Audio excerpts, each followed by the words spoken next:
We'll begin with a little meditation. So make yourself comfortable.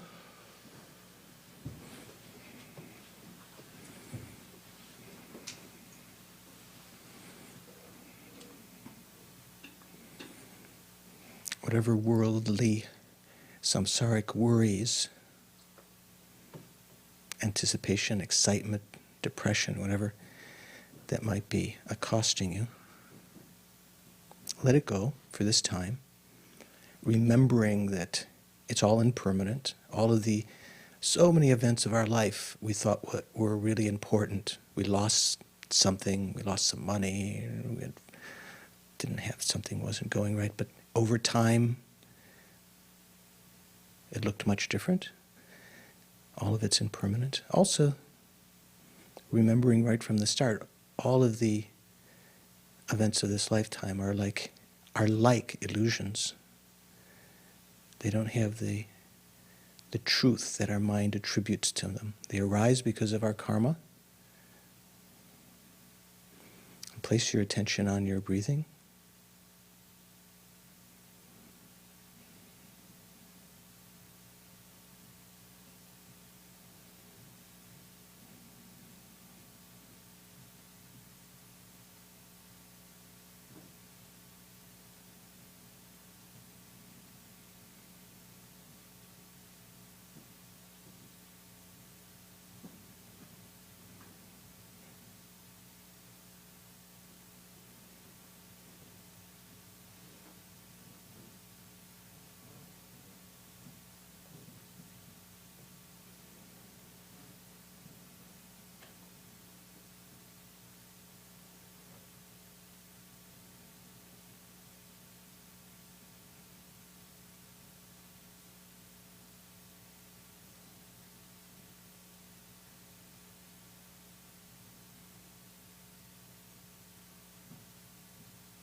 Then withdraw your attention even further inside to your heart chakra, away from the cerebral region anyway, as though following one breath down to the middle of your chest.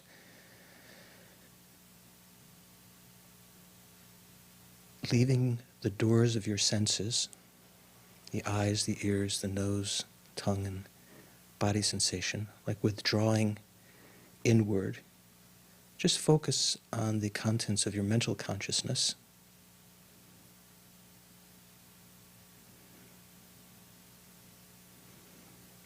And in so doing, try to see the clear light nature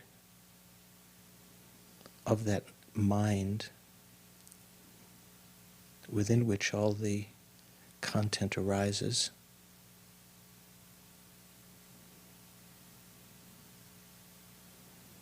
Focusing on that, let go of the other thoughts. Defocus on the objective thoughts, refocus on the subjective mind, nature of clear light.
Whatever occurs to your mental consciousness, let it go again and again. Even the mental image you have of the mind is just an approximation. Let it go and try to sense something more subtle, the luminosity of the mind within which all these appearances are rising.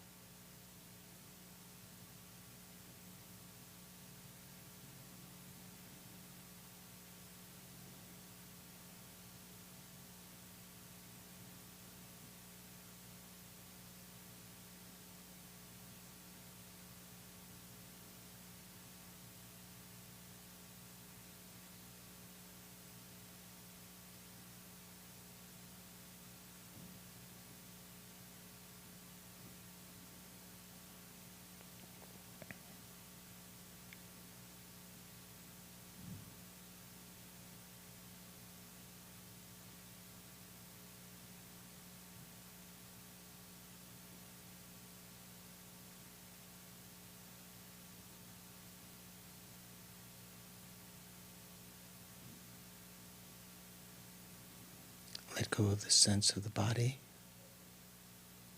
the sense of the ego.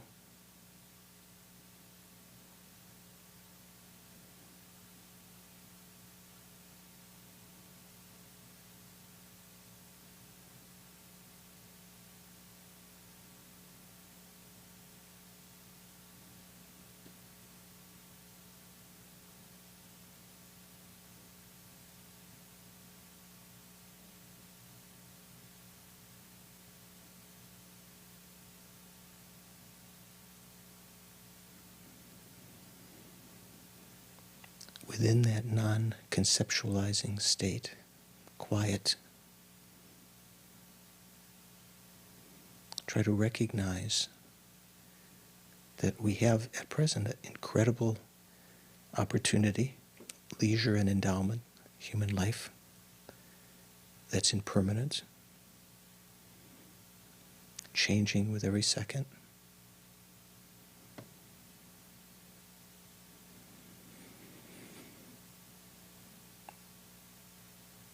And at the end of this lifetime, we have no assurance, other than our bravado, to be born in better states right now.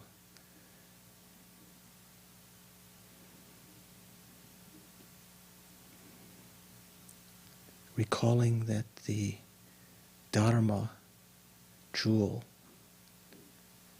actualizing the teachings, are the only real refuge, actual refuge, from the lower realms, from the suffering of samsara in general, from even the bliss of nirvana.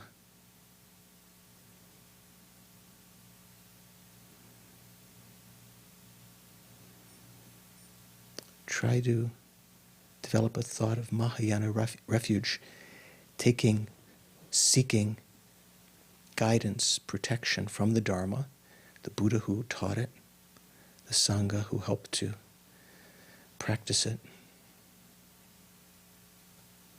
for the welfare of all sentient beings who've been intimately related with us numberless times.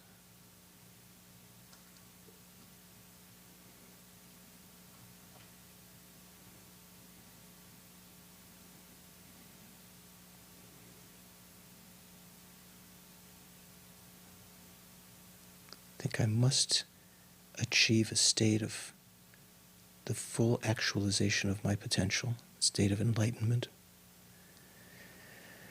so that I can stop being a problem for others, become actual benefit, a solution, lead them out of samsara into everlasting blissful happiness.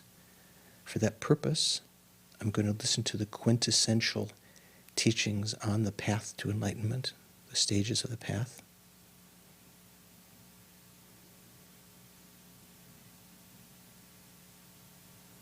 For the welfare of others.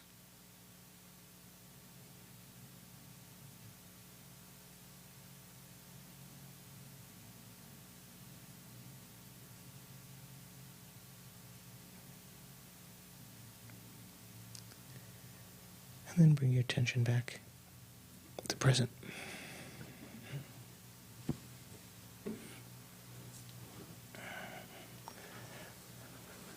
Some new faces here. Oh, you don't have your computer tonight. Oh, you do. Yes, sir. You were here before? Yeah. What's your name? Rachel. And this young lady, were you here before? For the Yeah. Just want. What's your name? Deborah. Okay. Deborah's back there. Just to introduce. I think everyone else knows. Most everyone else. So we just came back from some of us had a chance to hear His Holiness the Dalai Lama teaching the 60 stanzas of reasoning in Los Angeles, in Pasadena actually. And I was completely blissed out. Who was there? Were you there, Frank? Oh, Mark was there. Were you? Did I see you there? No. You were there? No. Oh, you weren't there? Okay. Frank said you were there. Did anyone have any thoughts about the teachings there? Any questions? Oma, did you have anything? Just what I told you there, and I can't remember what it was now. That whole thing of what was being studied, where Norgatan was being asked a question, and then he would reply or something, that procedure of how the text went back and forth like that. But it's same in many of the texts, like Shantideva. There'll be sometimes it's difficult to translate unless you have a commentary. I think the translators missed several times. There'll be a proposition as though from lower school or from Hinayana or some other position, and then perhaps even in the same stanza, the second line or another stanza will be kind of the resolution of that. You notice, have some of you read Shantideva's Bodhisattva Charyavatara? Very much like that. Many texts are written like that. Some of the advice I think His Holiness gave, important to remember that to realize emptiness takes a long time.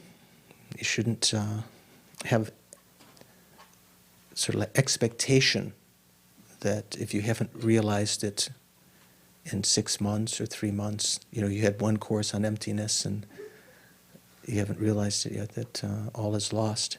It's something that takes an incredible accumulation of merit and hearing, what we'll be talking about today, listening to the teachings, balancing method and wisdom, developing good heart and wisdom and trying to use the teachings to change your personality, to become less dogmatic, less argumentative, less a problem for others.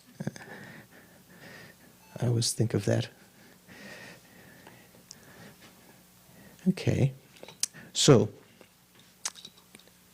I think if my bookmark, I was told to put on, someone said, one of our friends said, some people might not think that I got glasses. So some of you have made some offerings, I think, to buy glasses. So these are my, like Tenzin's, not as nice as Tenzin's. The, what do you call them, Tenzin? These are the titanium ones. Yeah, no, but this thing, progressive. I haven't gotten used to them yet, so anyway, I can see you at least somewhat and read at the same time. So last time, I think we have reached the point of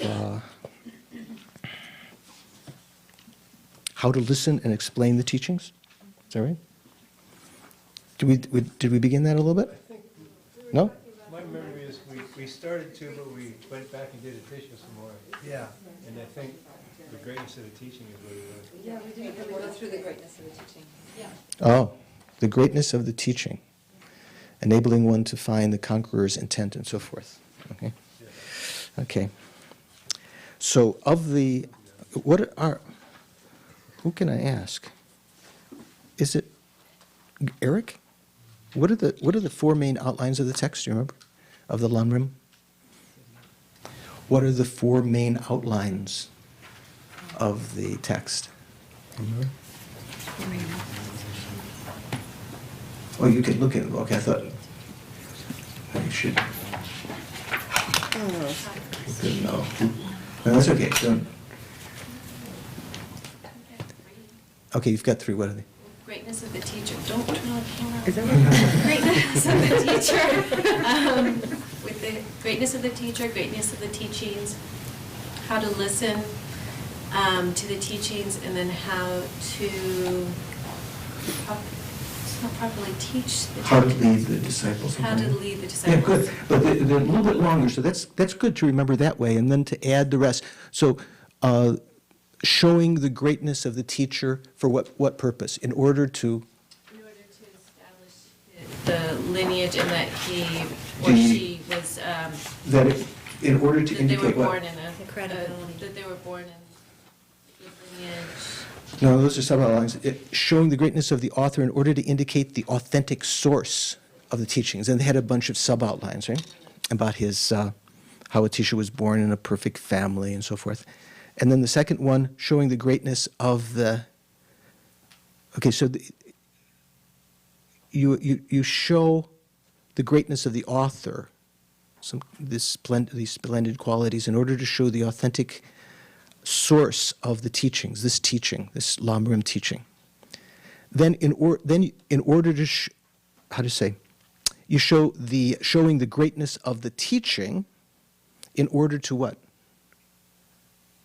What was the purpose for that? Right, in order to generate or engender, however you want to translate. Then the third one is how to listen to this Dharma teaching that possesses the two greatnesses. So the different ways of the people that we're translating. So the two greatnesses are these two greatnesses, the greatness of the author and the greatness of the teaching. And then how to lead the disciple in on the path. Okay, actual advice on how to guide the disciple or lead the disciple on the stage of the path. So we're still on the second outline, showing the greatness of the Dharma teaching. Okay, so did we talk about the first outline, enabling one to know that all the teachings are free from contradiction? Or did we not? We didn't even talk about that. Okay, so there's four main outlines here, four main topics. How is this Lam Rim teaching great? So what would we say in the West now? Special, awesome. This teaching is awesome. Yeah, Chewa, showing the awesomeness of the teaching. Good, thank you. In order to the greatness of the teaching is of different ways. This Lam Rim teaching, it has various qualities. One, that by understanding the Lam Rim, you can understand that all of the teachings of the Buddha are non-contradictory.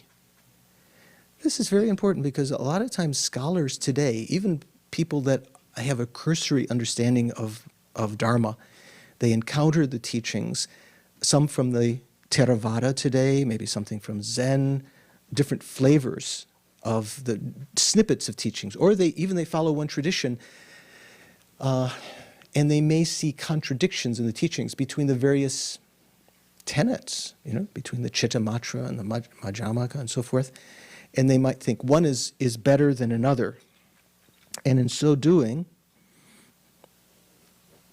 they can actually, in a sense, they can be abandoning the Dharma, denigrating the Dharma. One of the special qualities of the Lam Rim is to show that all of the teachings of Buddha were given for particular reason, as instruction for the disciples to lead them higher and higher. They're all applicable to us at one time or another. None of the teachings are contradictory. They're all meant to be studied and practiced by individuals. That's one of the, we'll talk a little bit more about that. That's one of the greatnesses. There's the greatness of enabling one to understand that all the scriptures are instructions for practice. So, a lot of times what the lamas experience who teach disciples over a long period of time is that if you were to study the sutras or the philosophical subjects, like some of us are studying some of the other philosophical subjects also, in addition to these seemingly more practical things, it might seem like, oh, you studied that to gain knowledge, maybe to be able to teach others or to uphold the scriptural understanding, but then practice is something else.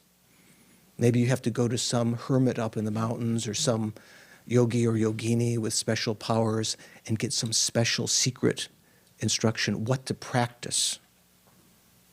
Actually, Lama Tsongkhapa, all of the great yogis of Tibet also, they saw the actual teachings of the Buddha, even when they were presented in their quite raw form, like the sutras, or maybe slightly more elucidated the commentaries on those. In Sanskrit they call the shastras, right? The commentaries on the Buddha's teachings.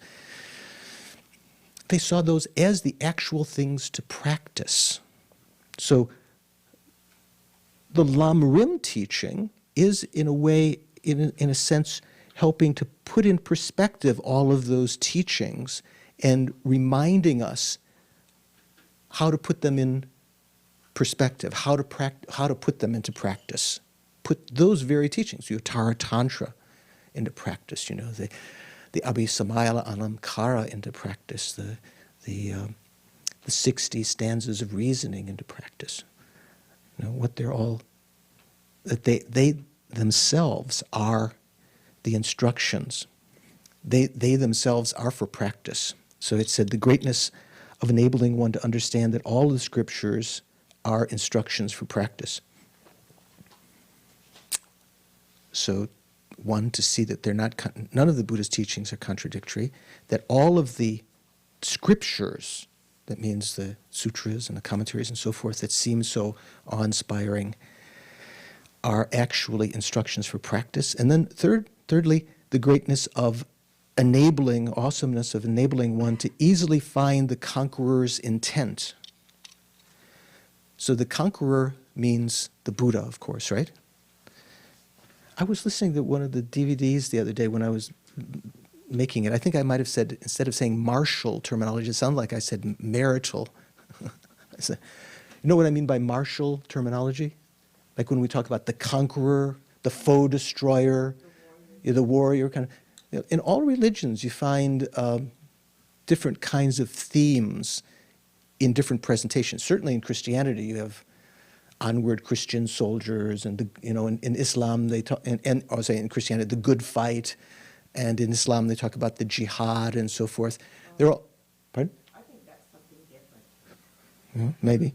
But what in Buddhism, this martial terminology, excuse me, martial terminology is referring to, as I believe almost, that's what she understands, that this martial terminology is referring to an inner fight, not an outer fight with others or so forth. So when it talks about the conqueror, it means the individual, or the jina in Sanskrit, right?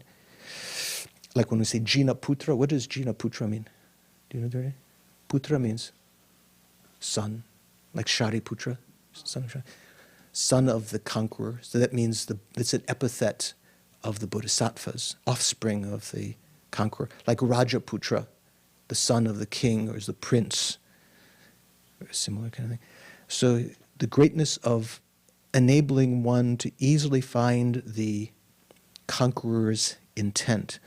So what was the conqueror's intent? Remember I gave an analogy at the beginning of the talks on the Lam Rim, that the Lam Rim was like having ready-made food right placed before you. Tenzin has made a delicious meal and placed it right before you.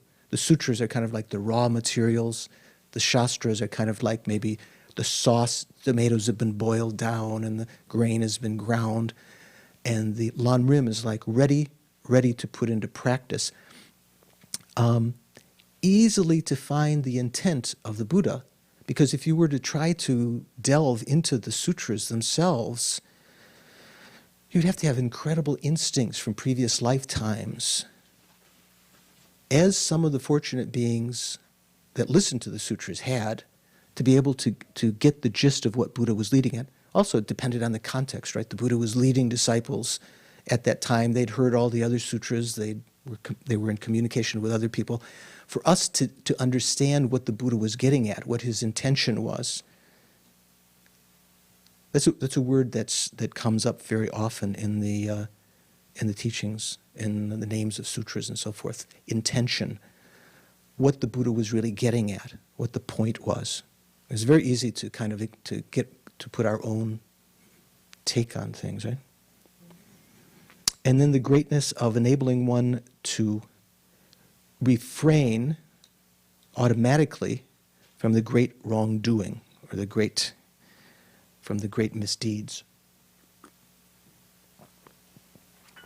So when we talk about great misdeeds,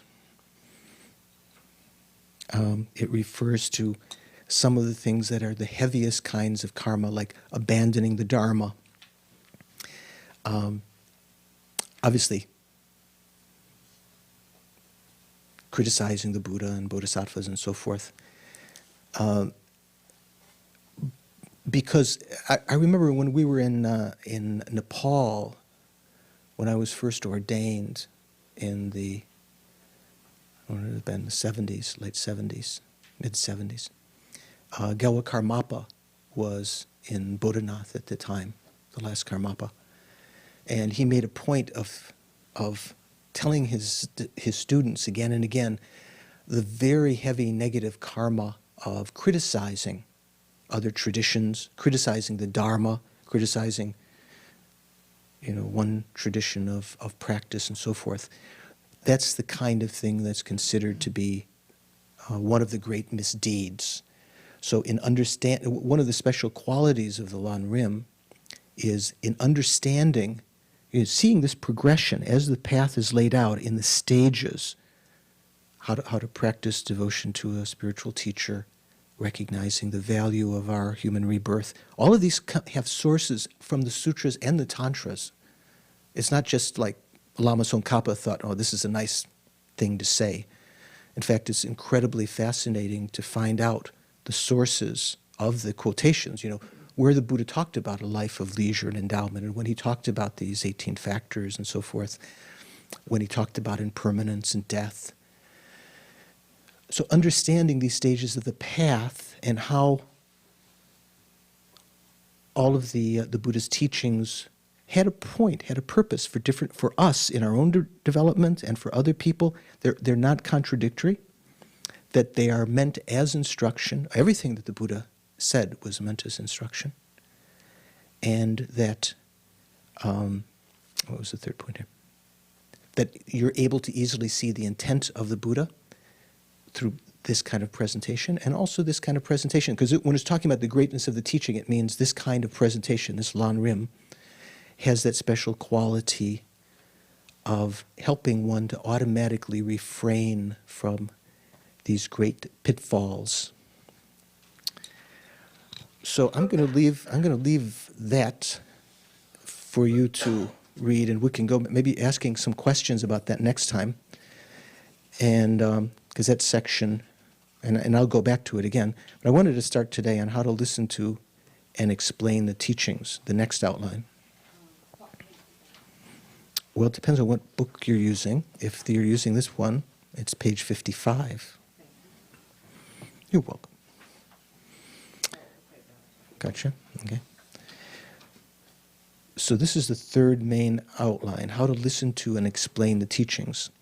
So this has 3 sub-outlines. How to listen to the teaching in which both the teaching and its author are great. That is, actually, I think literally in the Tibetan it says, which has the 2 greatnesses. So remember what the 2 greatnesses were? The greatness of the author and the greatness of the teaching, right? Here, I think he's putting it in a little more literal form, sort of expanding it out. How to listen to a teaching in which both the teaching and its author are great. How to explain a teaching, such a teaching that has these 2 greatnesses, and how the session should be concluded in relation to both hearing and explaining the teaching. So this is the third main outline. So after talking about the greatness of the author, Atisha, and the greatness of the teaching that we just briefly touched on, and we'll go back on, I hope you'll read and ask some questions on. Now, how to actually listen to the teachings. So the first outline, first of all, says contemplating the benefits of hearing the teachings.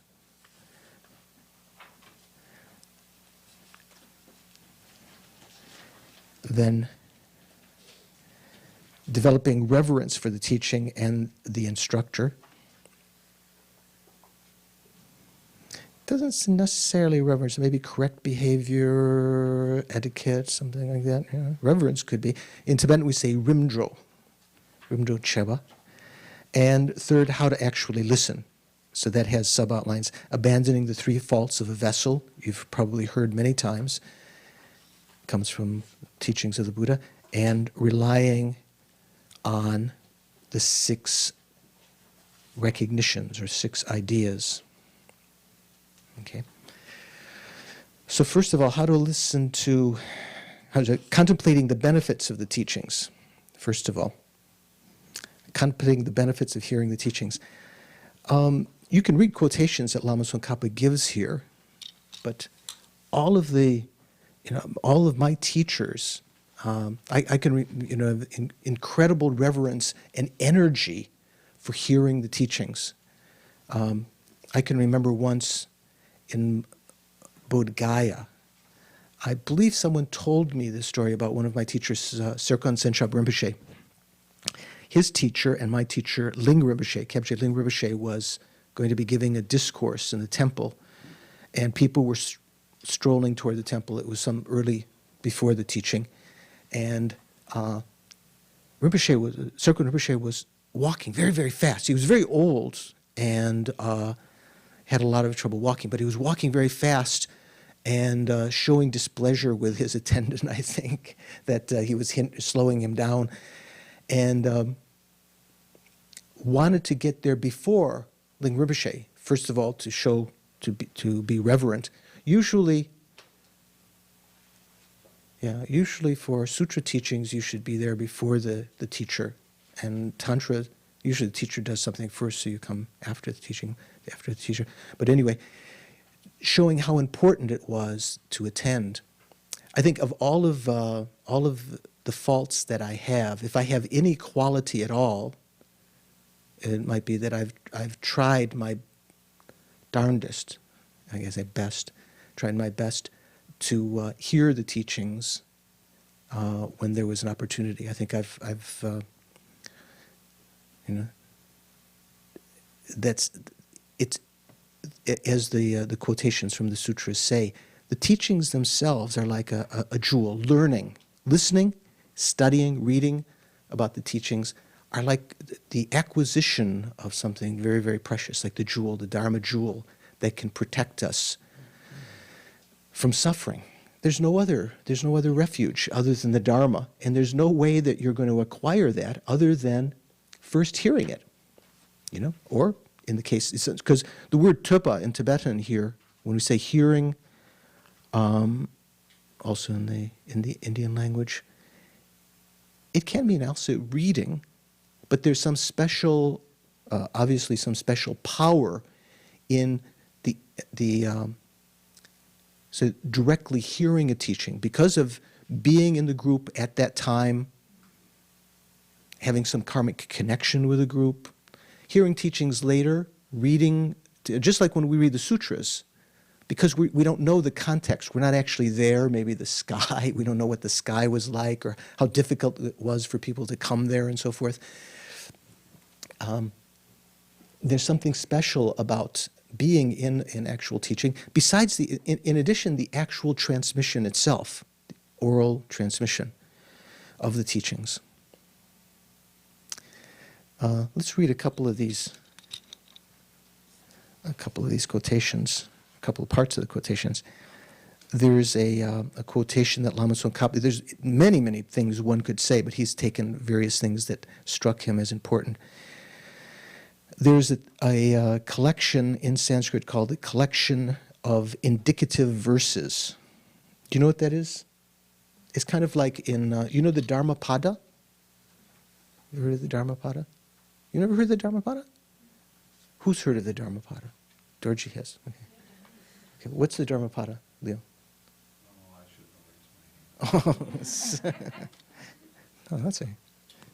I heard a thing on National Public Radio, Robert Thurman and Robert Aiken both talking about the Dhammapada, and I think it's a collection of, it reminded me of Proverbs, the book of Proverbs. Yeah. It's sort of a collection of sayings of the Buddha, is the best I can kind of put into verse, yeah. You know what pada means? It means foot. And like there's a verse that some of us say for certain rites, the eight verse praise to Haruka or Vajrayogini, 8 padas. It means, actually pada can mean foot, it can also mean verse or lines. So the Dhammapada are verses, versified sayings of the Buddha. So there's some, this is kind of the Sanskrit version, and there's some translations. I think Gareth Sparham, some of you may know, had a translation of it that came out with Wisdom Publications some years ago.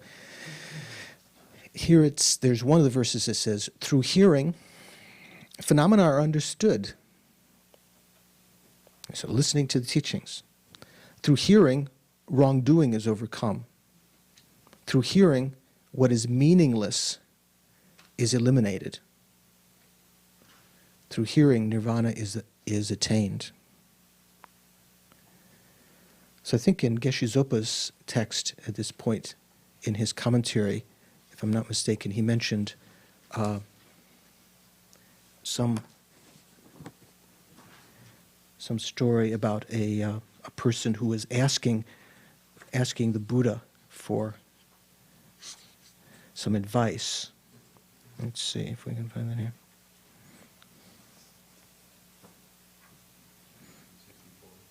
Pardon? Yeah. The Buddha was once asked by a god, how can all things be known? What can one, how can you know? The Buddha's all-knowing. How can you know all things? What can you do to turn away from all negative actions? Very difficult to do, right? We sometimes we don't even recognize we're creating negative actions. Sometimes when we do, how can you figure out, how can you turn away from negativities? How does one get rid of senseless things in life, the meaningless chaff of our life? What is the means to achieve emancipation, liberation? So the Buddha's response is this verse that we just read. Through listening, the Dharma is understood. Or here in this text it said phenomena is understood. Here, Geshe translated, their translators translated Dharma is understood kind of like in the sense of the teachings. Through listening, wrongdoing is turned away from. Through listening, the meaningless is abandoned. Through listening, nirvana is attained. Same verse, right? So this stanza encompasses the three trainings in ethics, concentration, and wisdom. The first two lines emphasize the training in ethical conduct. Here, dharma means differentiating between virtue and non-virtue. So if you say through listening, the dharma is understood, so when we understand the dharma, that means we understand the difference between what is virtuous and what is non-virtuous. Sometimes we might think it's clever to steal and to cheat and to get more possessions, and we might not recognize that as negative until we're actually taught. A lot of the activities that we engage in, we might not recognize in a deeper sense that the real purpose of life is to benefit others. There's a great, the great satisfaction that can be attained from that. Sometimes we think the only satisfaction can be attained is by control and protecting oneself from others. So the first two lines emphasize the training in ethical conduct. Here, dharma means differentiating between virtue and non-virtue. It's by hearing the teachings that you can understand what is right and what is wrong, enabling you to turn away from harmful, negative actions. The third line stresses, and the second line was what wrongdoing is turned away from. The third line, listening, the meaningless is abandoned.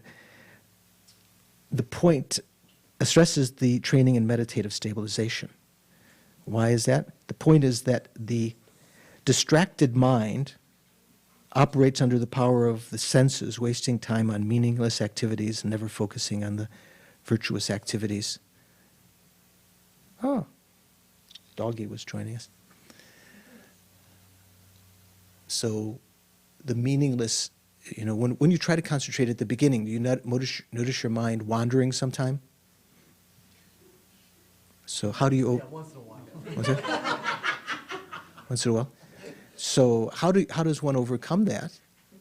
It's not like some special technique you go to listen to some particular yogi or, oh, now I understand. I never understood before, some of my Dharma friends have heard teachings, great teachings from the great Lamas for years, decades and decades, and then they heard some teaching from someone else, and suddenly they said, oh, suddenly I understood. It's almost like unbelievable, as they never really were seeing the teachings, the deep teachings as instruction, actually to put into practice. And they heard some superficial teaching and then thinking they understood everything very deeply. I found it very amusing somehow. And through listening, nirvana is attained. So the teachings themselves are like a jewel, Dharma teachings. I myself somehow, maybe because of some luck, previous lifetime, some of my gurus led me to have an appreciation for the teachings. Otherwise, I don't know why, how I have that kind of inclination. But Sakya Pandita, great lamas of all the different traditions, said, until the moment of your death, you should be studying, hearing, accumulating. It's not just like a matter of becoming scholarly, because the purpose of hearing the Dharma is to understand how to abandon negativity, is how to understand how to eliminate distraction, how to attain liberation. And hearing the various levels of the teachings again and again. That's why I remember at Kopan, Lama Zopa Rinpoche taught for many years. He taught the Lam Rim again and again on the November course. And before we knew that it was always going to be a Lam Rim course, we were thinking, what was the slogan in the election some years ago? Where's the meat? Where's the beef? Where's the tofu? And I remember Rinpoche being very stern and looking out and said, until you actualize these teachings, you need to hear them again and again. It's not as though you hear a course on tenets once, or mind and mental factors once, or the Lam Rim once, and then you say, well, oh, I've got that one. I've got that one. Great Lamas have gone to hear the teachings again and again. Every time you hear them on the basis of your experience, it's like, our experience is like peeling an onion, taking off some of the misconceptions. You're hearing things with a new mind. You're hearing things maybe you didn't even hear before. You read your notes from a course you took a couple of years ago and you say, oh, wow, I didn't get it at the time. Now I see. So there's incredible benefits in hearing the Dharma. Besides the benefits that are mentioned here, you've heard many times the benefits of leaving imprints, even on that level, leaving imprints in your mind to be able to actualize and to be successful with this kind of understanding in future lives. Even, the stories of the pigeons. You know the story I'm talking about, Dorothy? Was it a pigeon who was sitting outside of some great McDonald's? meditator's, window and heard the Abhidharma so many times that it was reborn and knew the teachings really well? Something like that. In a cave, I think, who was it? Vasubandhu was reciting, and there was a pigeon in the cave, and it wasn't, just it heard the teachings. When it died, it was reborn as a little boy in the valley. I think it was Stiramati, who was, Vasubandhu had various disciples who excelled him in various subjects. Or, I'm not absolutely sure, it was either Vasubandhu who was reciting or his brother Asanga, can't remember. Maybe it was Asanga. It was Vasubandhu. And Stiramati excelled Vasubandhu then in Abhidharma as his life progressed because of the imprints of having heard that at that time. So there are many, many benefits to hearing the teachings. So I remember also, Yashinawandhargi used to say in Dharamsala, he said, sometimes you might think when there's so many teachings going on, oh, I think I'll sleep in today, or, I won't go to this one, because it seems like they're so prevalent. But there'll come a time when even the word Dharma is not available. Even the name Dharma, maybe even in this lifetime, there'll become spells of your life when you're somewhere else and you can't even find the Dharma teachings. No one even knows the word Dharma. So to have this resource, this is something that you can take with you, the Dharma teachings, the jewel of hearing the teachings, okay, studying. And of course, the more that you know, the more that you hear now, the better position you are later to be able to study, when you're in isolation, to study texts that otherwise, say you didn't have an introduction to Lam Rim, to really know what the teachings were about, to put things in perspective. And you were off in some place, you're in New Mexico or Montana or someplace. Where could you be? Wyoming, I don't know.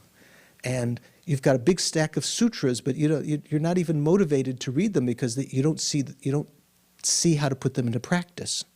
So hearing has that kind of cumulative benefit also, that later you can use your learning to study, even when you're in situations when you're not able to hear the teachings directly. You can review things you've heard before, put them into practice in meditation.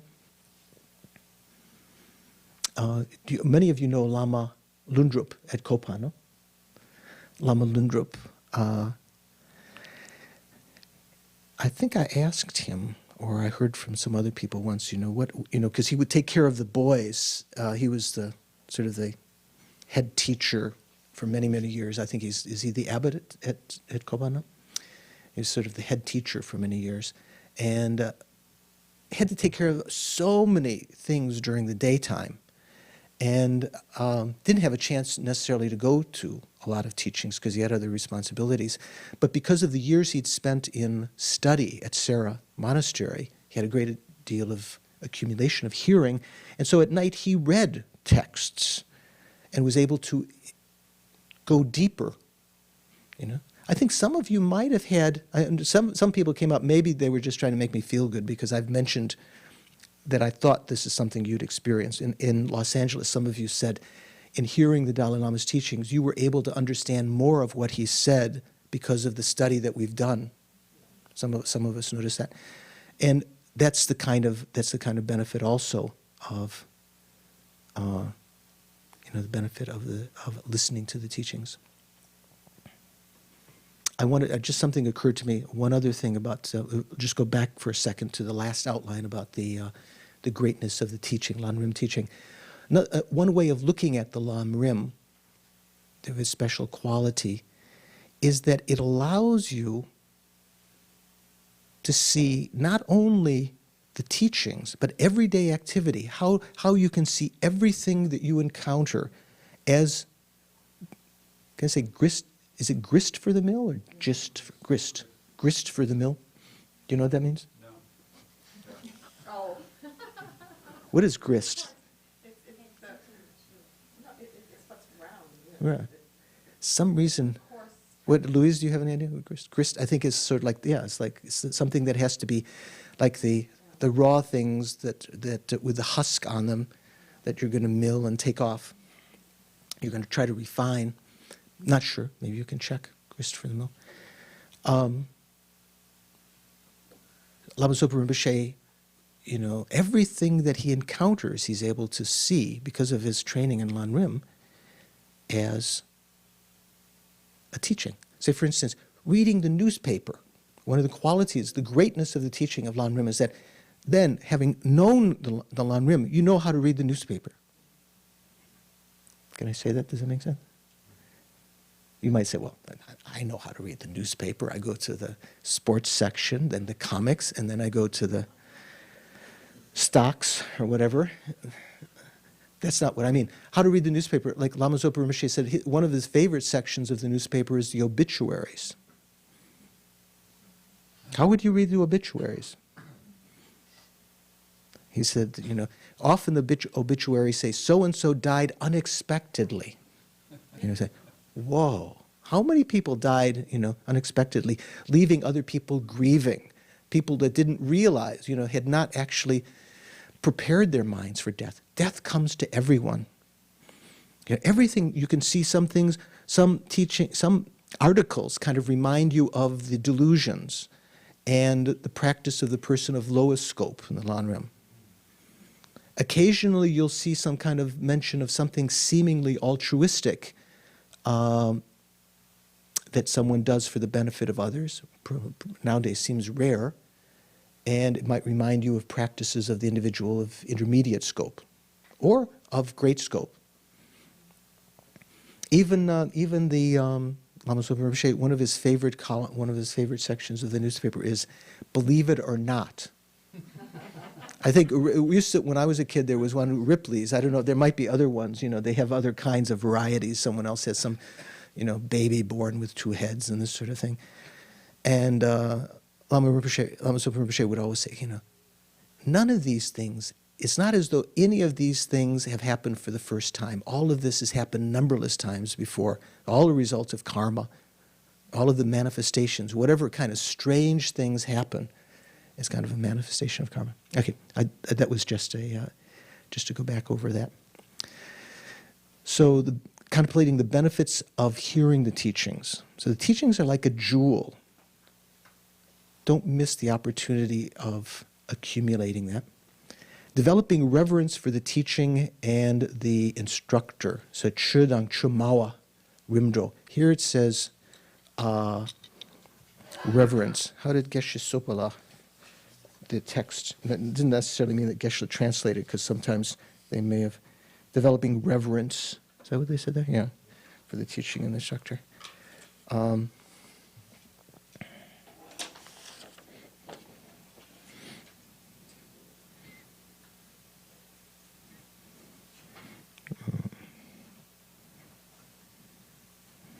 Think of the good qualities here. Showing respect for the Dharma, Yangtze Rinpoche said in his outline. Showing respect. Rimdro sometimes can mean the activities that you do Rumjo Cheba means, showing respect. Like, for instance, when you go to the teachings, some people might call it, I've seen it, some centers, people call it, they have a sign up that says Dharma etiquette. Etiquette doesn't quite have the same meaning for me. It means that etiquette is just something that is convention, isn't it? Yeah. It's just whether you say router or rooter or something like that, I'm teasing. It is just different kinds of conventions, how you do things. Whereas the kind of behavior, for instance, not putting your feet toward the altar. Some people might think, oh, that's Dharma etiquette. Don't put your feet at the altar. It's Dharma etiquette not to put. What's the reason for not putting your feet at the altar? Is it just sort of like considered impolite, or what? Well, you create negative karma because your feet are the lowest part of your body, the part that touches the ground, and in placing them out toward an object or a person, the altar or the Dharma instructor, even if you don't realize that, subconsciously you're creating some imprint in the mind to hold that in lower respect. Wearing hats. Sometimes in the teachings you notice sometimes people come in wearing a hat. I think when some of the that wasn't so long ago, who was here? Kirti Sanchar Rinpoche, perhaps. There was one fellow that kept on coming in wearing a hat. In some religions, you're supposed to wear a hat. Mm-hmm. And the body is the body, and I don't see why in the world just having your feet out there, like towards the teacher, why that would be a disrespect. What about breaking wind? Some people think breaking wind is very healthy, and the more wind you break at the meal. You don't want to have the people who are around you and have to smell it and everything. Right. So there's some things. These are things when you start to develop. There's some things that, in terms of karma, the karmic consequences of certain things, that at first we may not buy. We may say, well, what's the purpose? Why that doesn't seem bad to me. Like sometimes people say, I think it's wrong that a lion should be penalized for killing other animals, as though someone has decided that, a lion creates negative karma by killing other animals, right? Some people say, oh, that's unfair. What do you think? Is it unfair that or your kitty cat creates negative karma by catching mice and eating mice? Does your kitty cat catch mice? Oh, yeah. Is it unfair? Well, you might say it's unfair, but is it unfair that fire is hot? You could say that. Unfair if it's heating, if it's causing you a problem. But that's the nature of things. Let's say example of the lion. We'll talk about it again in karma. If you're born as a lion, it's because of your karma that you've put yourself in a situation where even people give you tofu or I don't know, straw. You're not going to be able to metabolize it as easily. Maybe you can. You're not going to be attracted to that because of your own karma. So sometimes we put ourselves in positions because of our behavior this lifetime. We put ourselves in a position with bad people, so we have no choice but to create bad actions, or we throw ourselves into a whole life where we have no choice. So it's not really a matter of being unfair. So it's something to, in terms of the various disciplines in listening to the teachings, it's something to, almost you have to have some faith in Buddha to understand some of them, that they're not just etiquette, that there's some karmic consequences. I just can't, that's hard for me to accept the fact that, now I can understand that the teacher may not want to look at these dirty feet. Right. And so you don't, Well, it could be nice. Because, well, if it was in Tibet, I doubt it, unless but, and so I can understand it from that level. But to me, to say that there's karmic consequences for those things, Mm-hmm.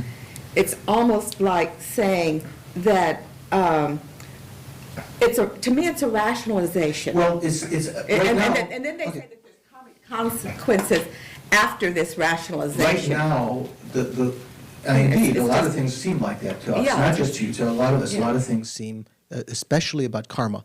But for instance, when His Holiness the Dalai Lama was in Italy at Istituto Lama Tsong Khapa, he criticized the center for putting tankas in the back of the room, because if you're prostrating toward the front, your feet have to point toward the back. And he said you're inadvertently creating negative karma.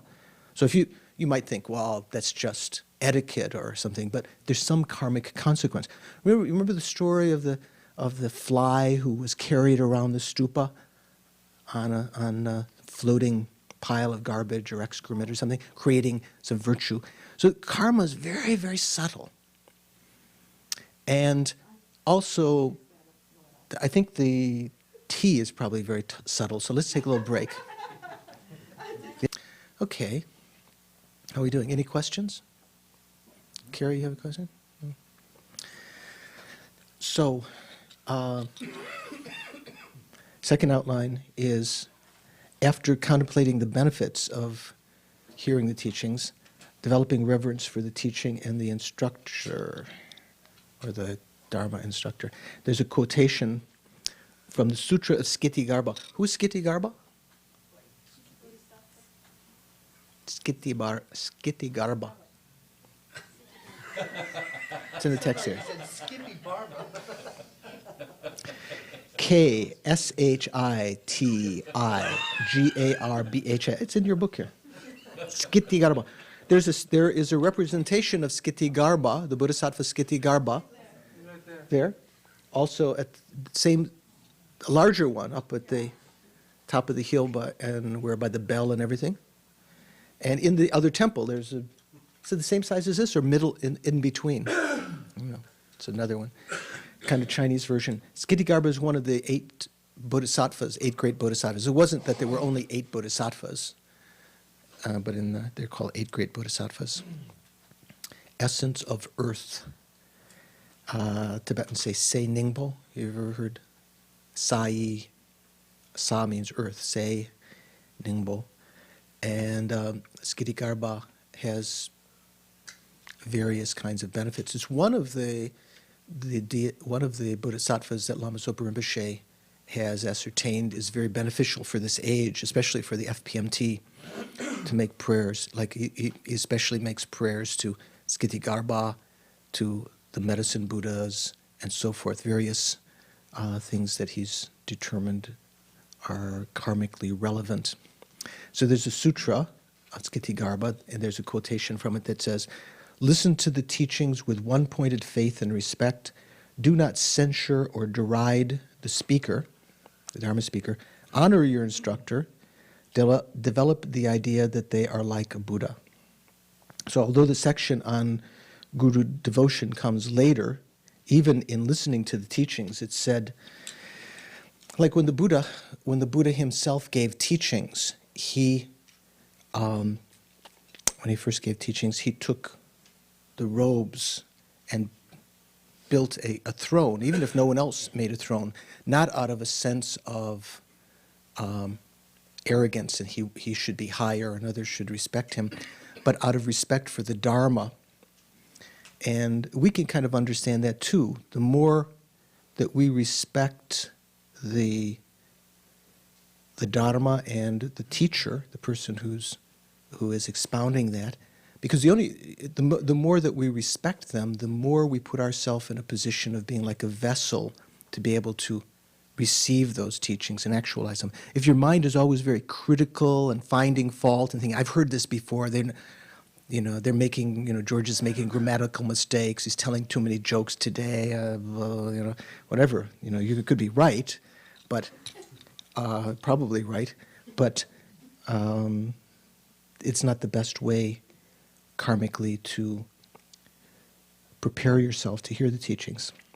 Let's read a little of this section. It says, thus, as the verse says, view the instructors like a Buddha, eliminate disrespect, honor him or her with homage and goods by offering a lion throne and the like. Also in the Bodhisattva levels, what's the Bodhisattva levels? Bodhisattva Bhumi. Who is that, of sutra or what? So it's the name of a text. This is a text by a Sangha, not one of the 5 texts that he received from Maitreya, but one of the famous texts that's very, very important that talks about all the different practices of the Bodhisattvas, Bodhisattva levels. There it sets forth the following. Listen without the afflictions, and the afflictions here means especially of arrogance and contempt. Because if you have a sense of pride, that's one reason we make prostrations beforehand, right? We make prostrations to help to reduce our pride, our arrogance. You should listen without that and without contempt, without bringing to mind the 5 conditions, bad conditions with respect to instructor. So you can find those a little later on the page here. And one of the notes mentions in chapter 16 also. At the bottom of this page, it says, not bringing into mind the 5 conditions means to cast away the thought, I'm not going to listen to this person because he or she has fallen from ethical discipline. They've broken their vows. I'm not going to listen to them. Or they're of poor lineage. They're not high caste, or maybe they're not, Third, they're unattractive physically. They don't have charisma. They're inarticulate, can't really express things well, or they speak harshly and unpleasantly. So those are the exact 5 conditions that I have. So you're supposed to learn how to overcome those. Okay? So that's something you have to practice. Okay? So at the Bodhisattva level says, listen without the afflictions of arrogance and contempt, and without bringing to mind the 5 conditions of an instructor. Being free from arrogance means to listen with the following 6 attributes. This first part of not listening with arrogance. Listening at appropriate times, showing homage. Should I say homage or homage? Homage. So you say herbal or herbal? Is it the same? Okay, it's different. Okay. Rooter or router? Rooter. Okay. Okay. Okay. Never mind. Okay. Okay. I sent Pat an email because he was. When I say rooter, we're talking about connecting up the different things. He's saying it's not. Wait, what did he say? Trust me. So I checked on the internet, and there's incredible discussions even on whether you say rooter or router. Because remember, what did you used to watch TV? I get my kicks on Route 66. Wasn't there some song? You didn't say Route 66, did you? No, but in some cases you say route, even in English. The reason supposedly they say router is because in English, in America now, we have something idea of root. A rooter is something you take the roots out with. But that's rooter. So some people, when you hear rooter, they think that's or someone at the ball game who's a rooter or something. I don't know. Anyway, listen at appropriate times, showing homage, showing deference, not being resentful, practicing according to the instructor's words, and not looking for the chance to argue.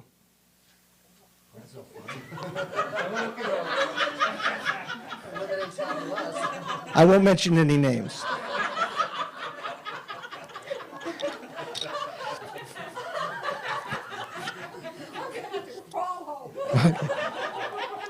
So being free from contempt means to respect the teaching and the one who gives it, and not to belittle these two, the teacher or the teaching. Yes. Homage and showing deference. So it's, I think, a little bit different. To show deference means to defer. Say if your teacher wants to do it one way, to defer to their wish. Show homage is something more positive. Like a little bit like they might be related to one another, but a little bit like there's a difference between love and compassion, right? One is present. If love is present, real love, there'll also be the capacity for compassion, but it may not be manifest at that time. Just depends on whether you're wishing others to be endowed with happiness or wishing them to be free of suffering. So I think deference and homage have a similar kind of, perhaps similar kind of relationship. So in the section on guru, how to rely on the spiritual teacher, there's more, Tenzin. What are they referring to by saying listening at the appropriate time? Does that mean when class is scheduled? Let's take a look. What Geshe Zopa. It seems kind of vague. So these are some of these points. Okay.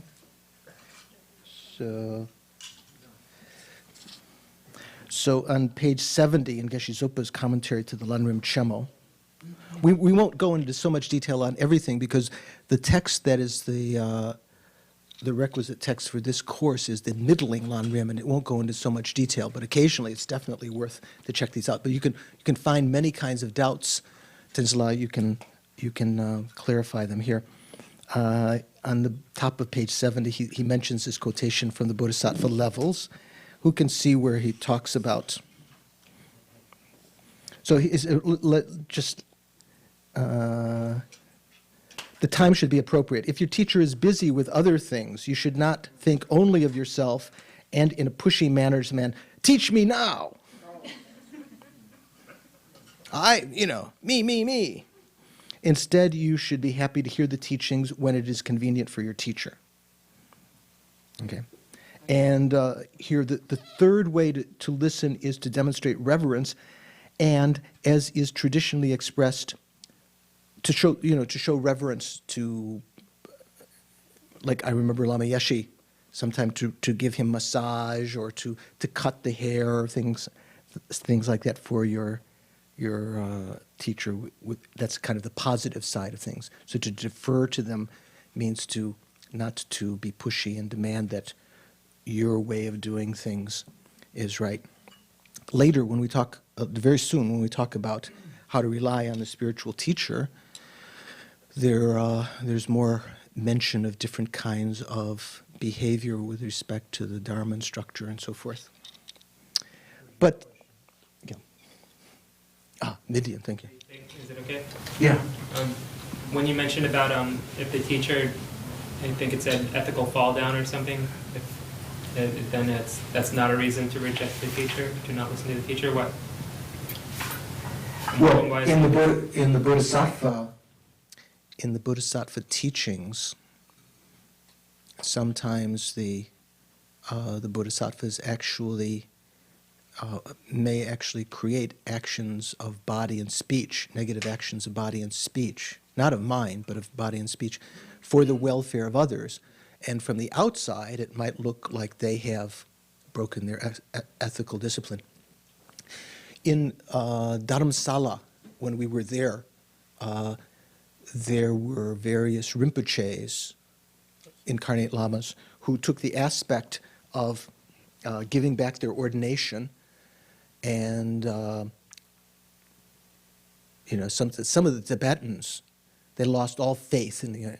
In fact, they refer to them as you Inji's Rinpoche. They called them our Rinpoche because we still had respect for them. So the Tibetans weren't acting in the lay people or some people that expected them to have a particular kind of behavior. So if someone is your teacher, this has happened a lot over the years. There's this one journal that, although it means well, almost looks like occasionally almost like a muckraker, what's it called, tricycle? Telling, so-and-so, someone writes some article about some great Lama who supposedly slept with them or did something naughty, or they told about Krishnamurti had these false. And then people, by thinking that way, people that had relied on those teachers for a long period of time, their realizations are imperiled. So that's one of the reasons for having respect for the teachers. Try to see their behavior, that they have some ulterior motive. Not ulterior, like when we think of ulterior meaning negative, but ulterior can mean something below the surface. They have some other reason for doing things. And not to judge what looks like a breach of moral, ethical behavior as, the way that your mind does, and think that actually they're benefiting sentient beings. How do we know the difference between that case and when actually the mind has become?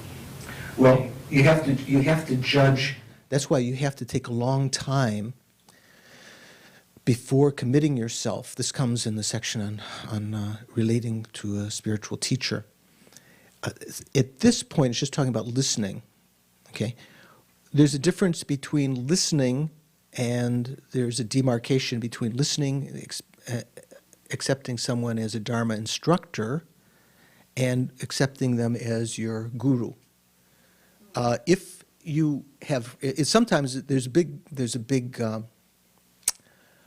some quotations in the sutras where it says, even if you hear one stanza, one line from someone, and later you disrespect them, you create very negative karma because they've become, by listening to one line, they've become your guru. It doesn't, the commentary on that, Geshe Lama Kunchok used to say in detail that people didn't understand what this meant. It means that in listening to someone, and in the depth of your heart, you think, they are my guru. And at that point, if you hear even a line of Dharma from them, you create a karmic connection that later, if you criticize them, that is very heavy negative karma. So it's better at first to search, before you, it says, it will come in the section, you should search, even if it takes years, decades. And the sutra says 12 years you should search before you decide. Doesn't mean you have to. You have to wait a long time. But you shouldn't rapidly think, they've got so many disciples, they've got this degree, they did that retreat, or they know so much. Because if later your mind is not capable of seeing their behavior as holy, then you create very negative karma. It can be that they aren't, that they are just a beginner on the path, and they have some great charisma. So you have to check for some time. Okay, here it's just talking about on the level of listening to the teachings. If the teachings are being given, you shouldn't have these kinds of disrespectful minds in order to make yourself a suitable receptacle, okay? So let's go a little bit. So developing reverence for the teacher and the teaching, the instructor and that which is instructed. So it also says in the Garland of Birth Stories. What is that, the Garland of Birth Stories? You know, Dorney? The Jataka. Jataka Mala is, Mala means garland, right? So is a set of the stories of the Buddha when he, as a bodhisattva, in previous lives, on the path to enlightenment, the Buddha himself related these stories. Sometimes the Jataka stories came in the Vinaya when the Buddha was teaching to the other monks. In previous life this happened, and Devadatta was that person, and Ananda was this person, and different things like that. My 5 disciples, the story of when Buddha was practicing generosity. He was the king, and the 5 cannibals who came to ask for his body turned out eventually to be the 5 disciples to whom he first taught the Dharma, that he spent 6 years in ascetic practice with, so some karmic connection. So the Garland of Birth Stories, Jatakamala, it says, stay on a low seat.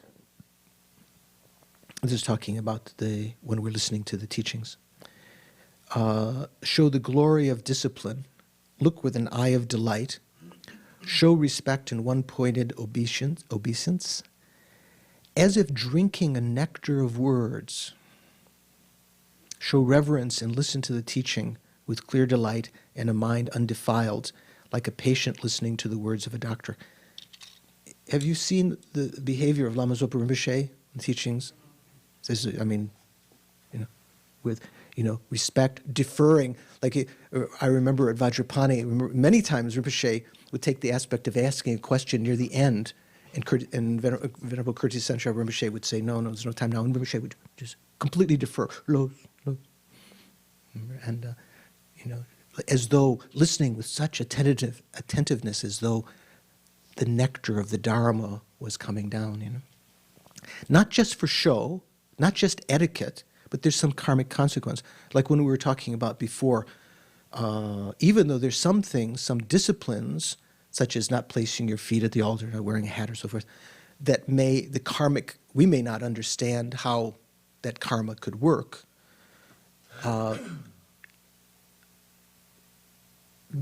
faith in the kind of the deeply hidden phenomena that certain actions have certain results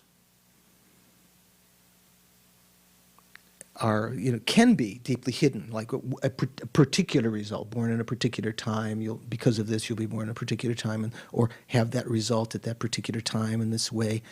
Those are deeply hidden. Some things like karma are at first seemingly deeply hidden, like we can't see, Buddha could have said anything.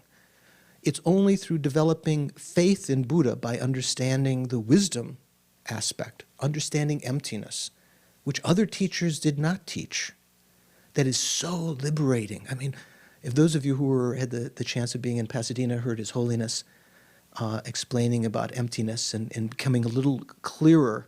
I mean, some of the things he said, things that we were talking about in our tenets class, wasn't it? It's by understanding emptiness, Dharmakirti, Dignaga said, His Holiness mentions many times, that one develops incredible faith in the Buddha as a perfect teacher, even before you have deep, high realizations or understanding of karma. And then you ask yourself, if the Buddha, who could see and teach this incredibly important, liberating subject, hidden to others, no one else understood, the means of liberation, emptiness, why would he be lying? Why would he be misleading us about karma? In general, the Tibetan Lamas say that the Buddha's teaching, Tsong Rinpoche used to say this often, although the Buddha's teaching, some of them are interpretable, some of them are definitive, some of them are literal, and some of them are meant to be, explained. There can be difference between, and when we study the definitive sutras, it doesn't necessarily mean that they're literal. There's another level of sophistication there. But karma, when the Buddha taught that certain activities had certain karmic results, they were all meant to be literal.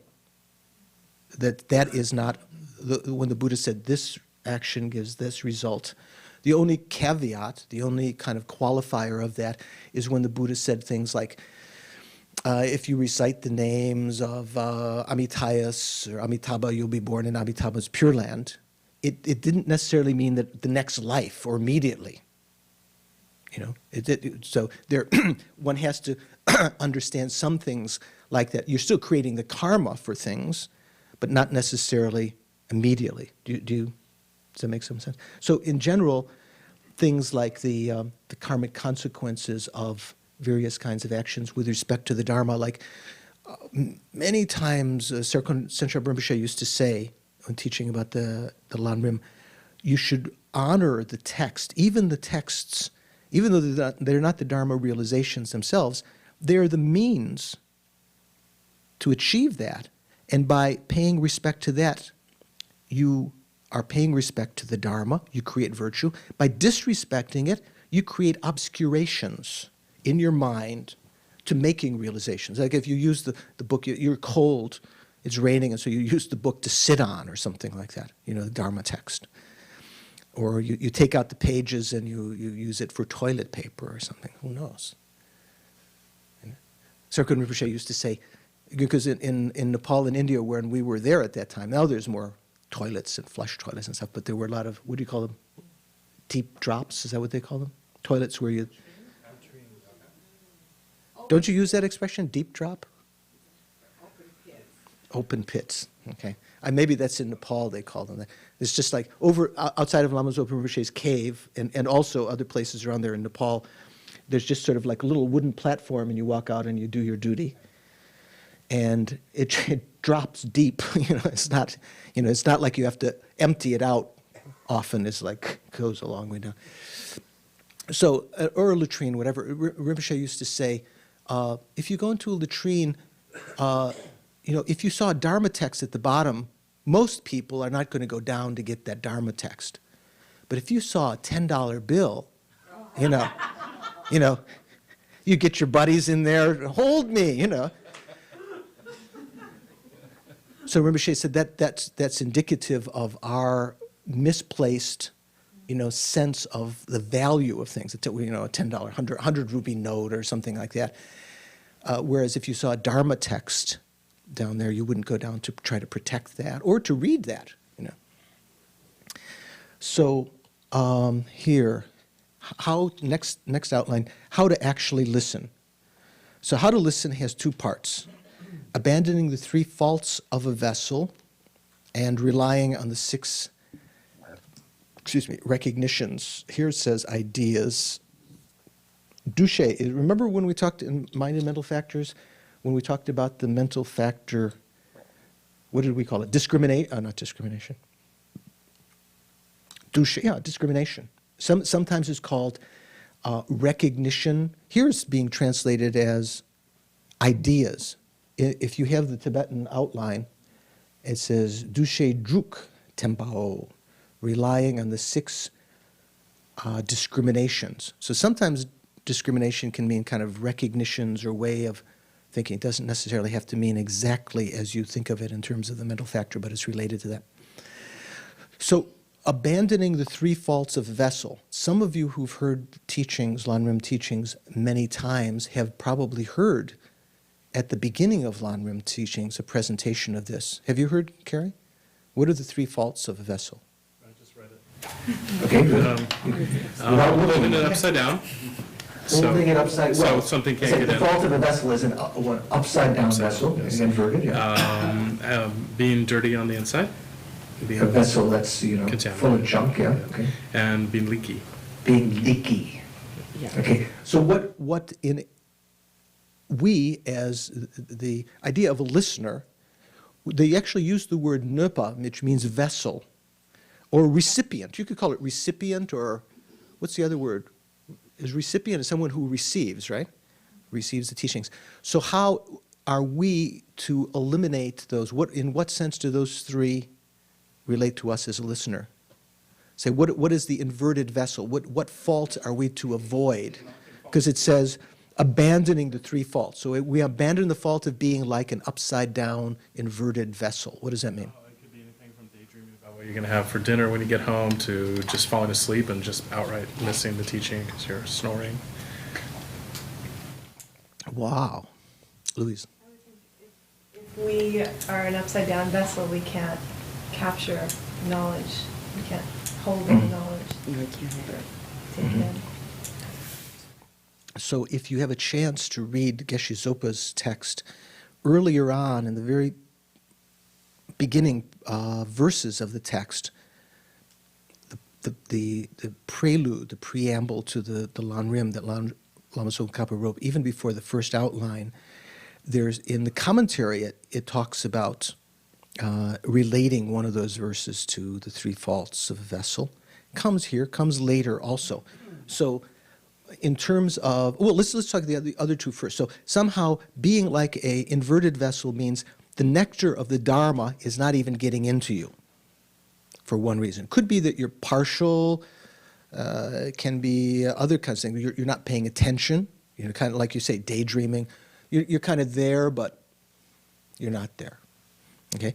How about the vessel that has dirt inside, or a filthy vessel? Okay. How should we avoid that fault of being like a dirty vessel? Living a pure life, being a true bodhisattva through and through. Taking a shower before you come to the teacher? Well, that might help for the people around you. Yeah. Is that what it's meant? What does it mean? It means that Like if you're angry. The obstacles. it's talking about inner, like, for instance, if your motivation for listening to the teaching is to find fault with the teacher, or to, out of pride or arrogance or something, or contempt, or just to accumulate knowledge so that you can become famous, some kind of different kinds of negative motivations, those would be like a vessel, you yourself the vessel, even though the Dharma comes in, you placed it so the Dharma is coming, you're listening, but because your mind is contaminated by these bad motivations, the Dharma is not going to be able to be used. It's not really useful. It doesn't become wholesome. It's like, even Tenzin prepares some great. Can you ever prepare mango lassi for us? Anyway, so it makes mango lassi or, vanilla milkshake. But if your glass has got, poison in it or filth in it, and as you pour that in, it's going to be, even if you drink that, then it's not going to be really helpful, right? And then the leaky vessel. Carrie, you want to try that one? How should we avoid that fault? There's so many possibilities. I would think one would just be not retaining the teachings. You listen and you hear it, but then you don't go and think about it and adopt it in your life, and it just kind of floats away. It's not really put to use. I think that's a pretty good presentation. Yeah. In fact, if you're not mindful, like you don't have the mental factor of mindfulness, what do we say? Goes in one ear and out the other. You weren't paying attention. You weren't able to see how it, you weren't thinking how to apply it. You weren't contemplating on it. Lama Khapa made much emphasis that even in hearing the teachings, while you're hearing, you should try to engage in contemplation. And, if possible, once the contemplation came to some understanding as the teachings are being taught, you're listening, you're contemplating, you should also meditate. It's not as though you spend decades listening and then you spend years contemplating and then you meditate. That's usually what people would criticize a scholar. They say, oh, you scholars, you never practice. Lama Khapa said that's not the way to actualize listening. You should listen, contemplate, and even meditate while you should unify the three. Okay, let's see what the text says here. So to embellish Carrie's commentary there. Okay. So being upside down, although held upside being dirty, and although clean and held upside, having a leaky bottom.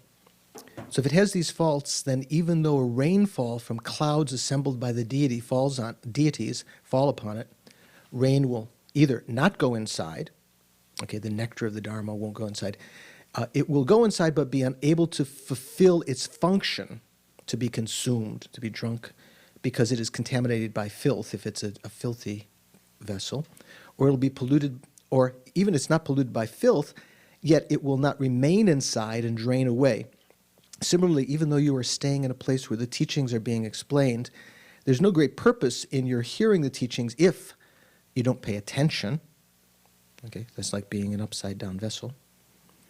Or though paying attention, you must misunderstand what is heard or listen with a bad motivation, such as attachment to fame, or say critical, trying to find fault with the presentation or whatever. That's like having a dirty vessel.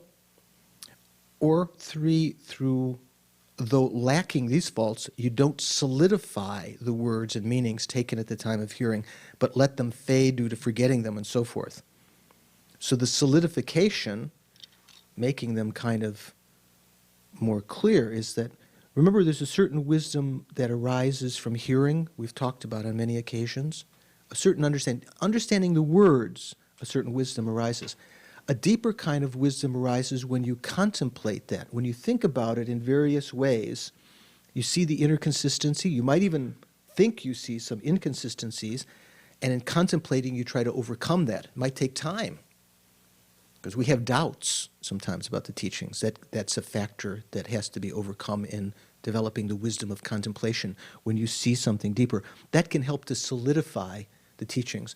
So when you hear the Lam Rim teachings, even you've heard them before, it's said to try to listen to them with a new mind and try to put into practice what is being said on the basis of what you've heard before. Therefore, free yourself of all these faults. The remedies for these three faults are indicated in the sutras in three phrases. Listen well, thoroughly, and hold in mind. Okay, which is which? Listen well, thoroughly, and hold in mind. It's famous. It says, lekbar, so what is it? Raptu lekbar Zimpa, I guess. I don't see the third one.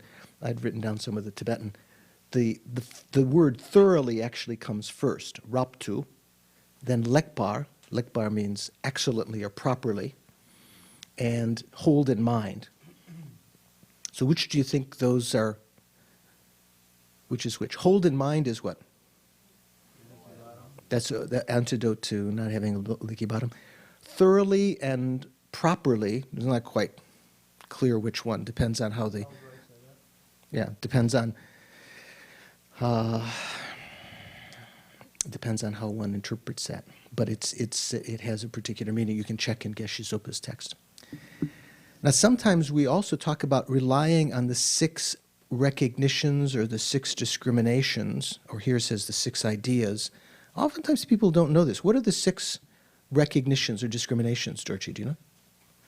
Who's studied before? Mark, have you studied? When they talk about, if I say to discriminate yourself as a patient, would that give you a clue what the 6 are? That's one of them. When you're listening to the teachings. Okay, good. Okay, good. I like this. I like that. Okay, good. Do you remember? See myself as a patient. Yeah, recognize or discriminate, or what was the other word? What are they saying here? Idea. That doesn't give the idea. So recognize or discriminate yourself as a patient. See either the teacher or the Buddha as a doctor. Well, say the teacher as the doctor. The doctor. Yeah. As the Dharma as the medicine. Dharma as the medicine. But then you have to... Those are the 3 that you remember usually, because they Right. come in other contexts, right? So what are the other 3? You have to take the medicine. Yeah, you have to take the medicine. So the 4th one is think of earnest practice as the way to cure yourself of the disease. I remember once I wrote a letter to one of my teachers in Italy, Geshe Jampagezzo, when I can't remember where I was at the time, saying, my mind was chaotic and so forth. And he said, even if you have the medicine of Dharma, you carry a big sack of the Dharma medicine on your back, if you don't take it, it doesn't benefit you. Okay, so 4th one, think of earnest practice, discriminate, that discrimination, to think of practicing the Dharma, that is taking the medicine as a way to cure your disease. And then, well, you wouldn't know then, right? So what are the 5th and 6th? They're more less well known. Recognizing the Sangha as supportive. That's why when we talk about refuge, we think of the Dharma as the doctor, the Dharma as the medicine, the Sangha as the nurse. So that's where you might have that idea. But this is talking about something else. Okay, so the 5th is to recognize the Tathagatas as excellent beings. Develop respect by remembering the one who set forth the teaching, the Bhagawan.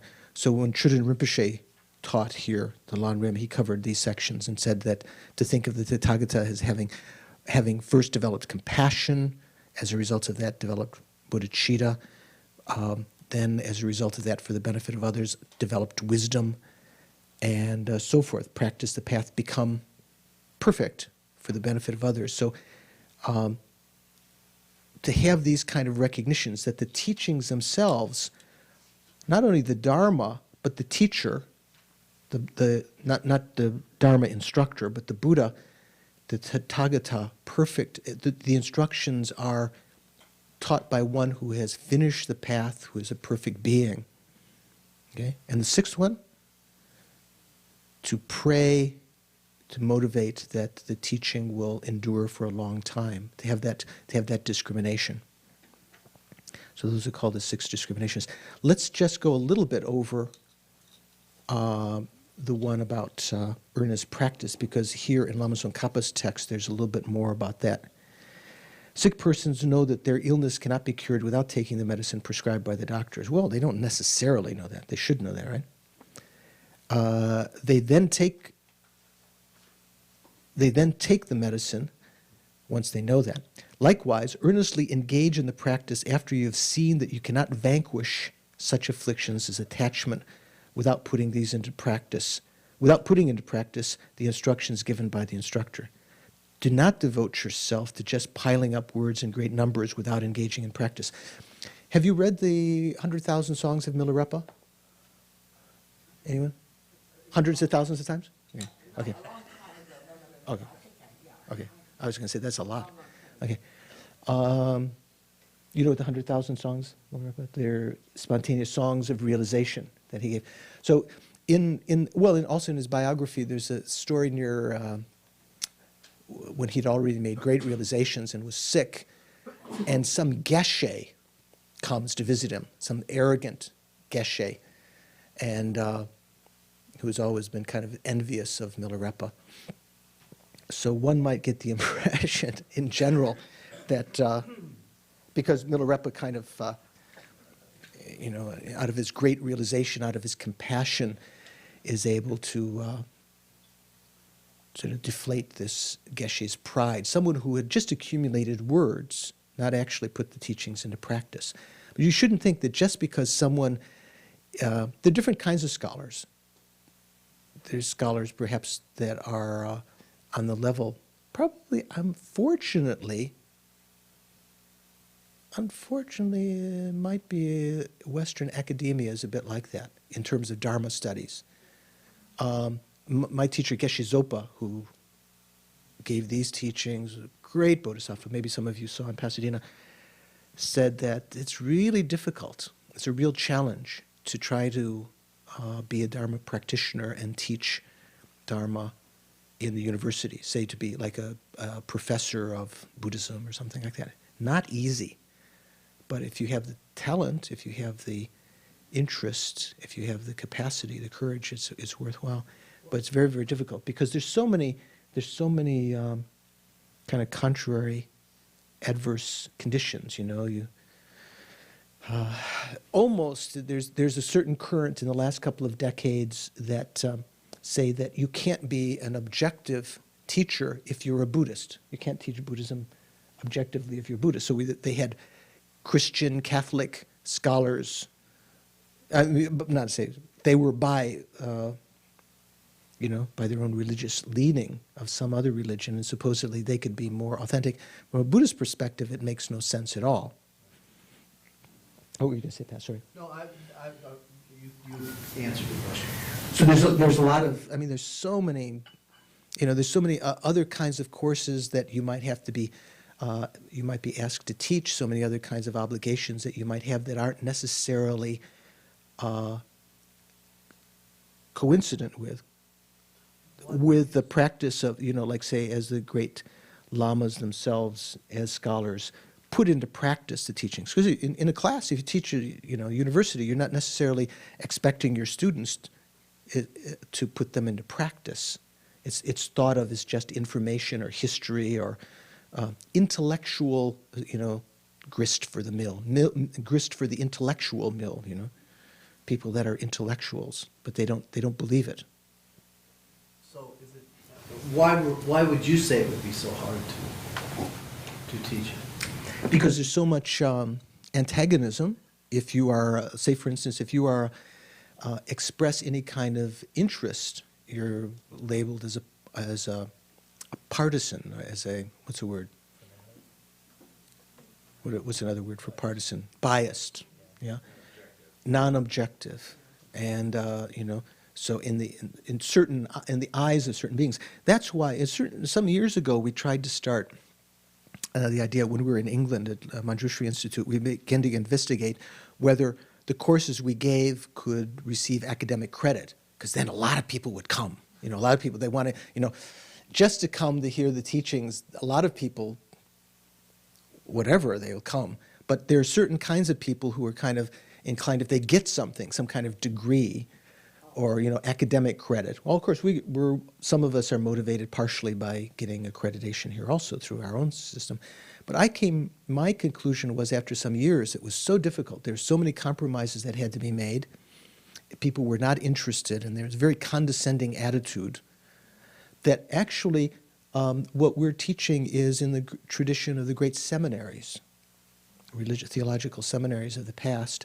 Seminary is where? Is what? Do you know?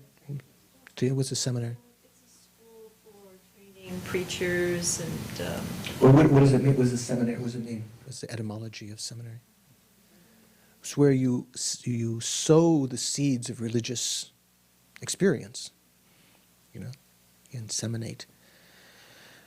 So, were you going to say, Leo, do you have some, were you in a seminary once? Close. Ah. But I stopped. Oh, yeah. Okay. So you know what a seminary is. So, in a sense, this is kind of like a seminary. And many of the great seminaries of the past, theological seminaries, at first they weren't recognized as accredited institutions, but within their own circle, you know, within the church or whatever, they were recognized as providing individuals who could, who could teach and lead others. So I think that's, in a sense, this kind of teaching program is kind of like a seminary, whether we get accreditation from the state of California or, you know, wherever you who are watching this DVD or, you know, wherever you're sitting, you might think. Okay.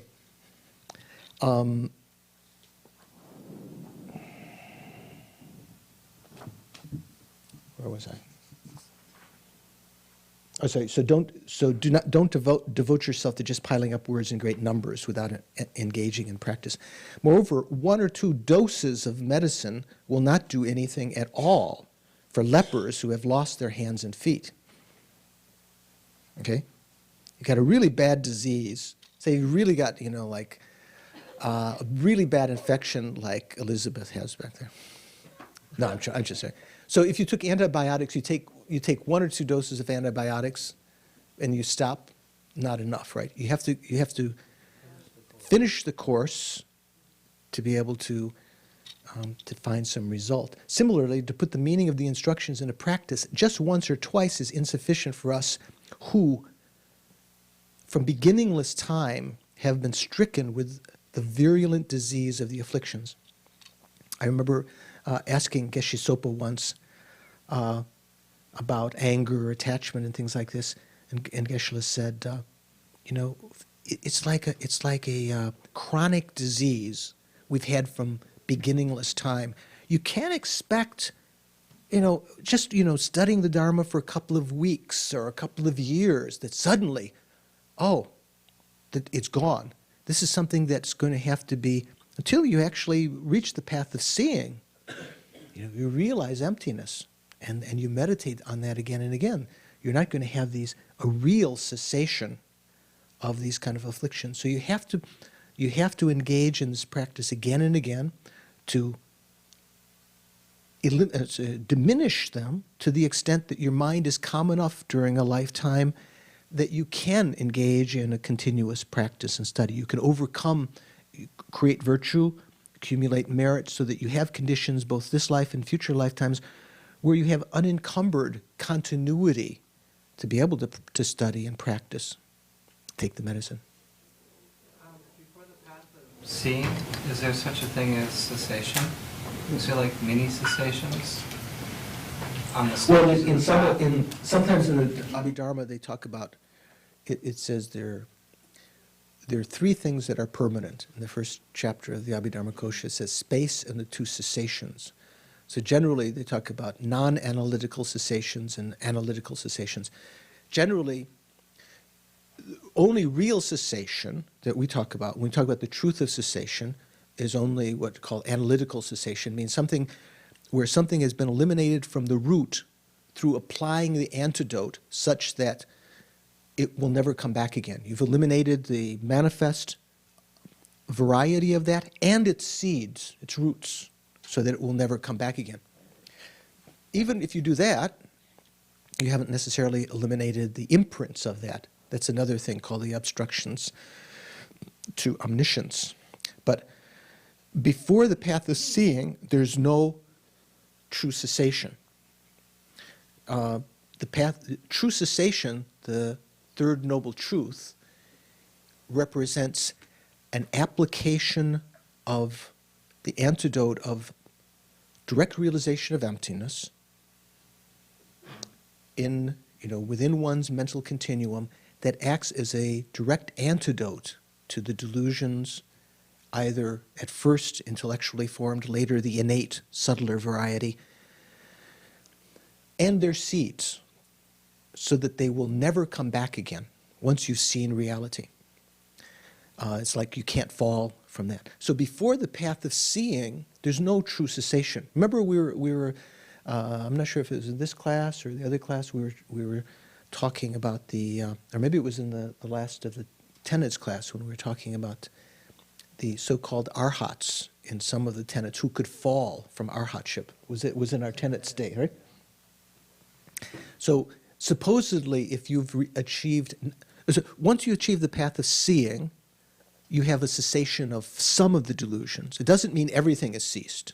It's like the analogy, I think I talked to you one day about cleaning out the pot. You take some of the things, you know, the big pot, you take out some of the potatoes with your fingertips, first of all, throw it in the garbage.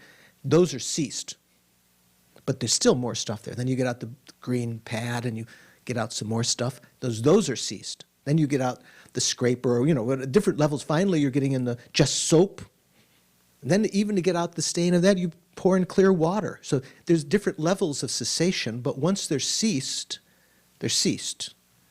But until the path of seeing, there's no ultimate cessation. You can overcome habitual behavior. Say, for instance, we have in our lifetime now, it might be in one lifetime that we're overcome by anger. Some people have an angry personality. It might be that at a certain point in your life you think, that's my big problem.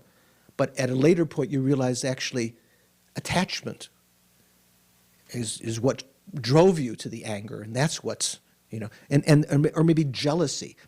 Things that you have habituated particularly in close proximity, or the karmic seeds of which are ripening now due to the conditions. So that kind of nature, like we were talking, Louise, about, we were talking at the break about whether certain kind of behavior is natural or not. We might call it natural. It might even manifest as some kind of physical kind of thing, like someone who's anger prone might be called bilious. Is that the right? Is that how they pronounce it? Bilious personality, prone to having bile in their body and so easily irritated.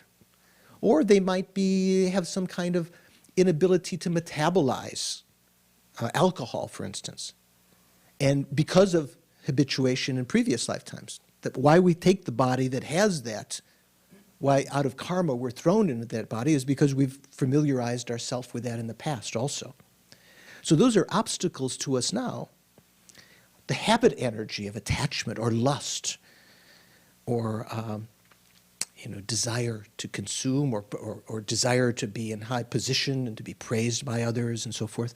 All of these kinds of things might be called a person's nature, but they're not deep nature. They're the manifestation of this kind of chronic disease that's manifesting through the delusions, coming up to the surface.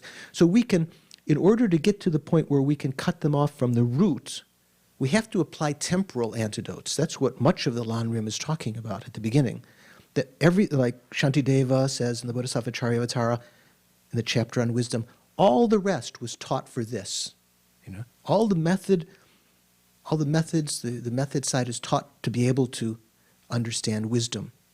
But I've given the example before. If we have a plot of land that we want to grow a beautiful medicinal garden in, have the wonderful fruits of that, at first we have to clear it of in order to get, let's say, we know it's not enough just to cut the plants that are hindering our planting the trees, the medicinal trees. There's certain poisonous plants and junk in there, rocks, glass, thorns. So we get out some of the junk, first of all. Sometimes it's illustrated by the kind of behavior the wrathful gurus gave to the disciples, Milarepa having to do all of these heavy things to overcome certain kind of gross hindrances in his mind, certain kind of things that are in our mind, karmic consequences of past actions. Then even we cut off the plants at ground level, that's not going to be enough, because if the roots are still there, they're going to grow up again. So if you don't have true cessation, even you apply temporal antidotes to the delusions, that doesn't eliminate them completely. But without applying some temporal antidotes, you're never going to be able to even get into the garden to dig up the roots.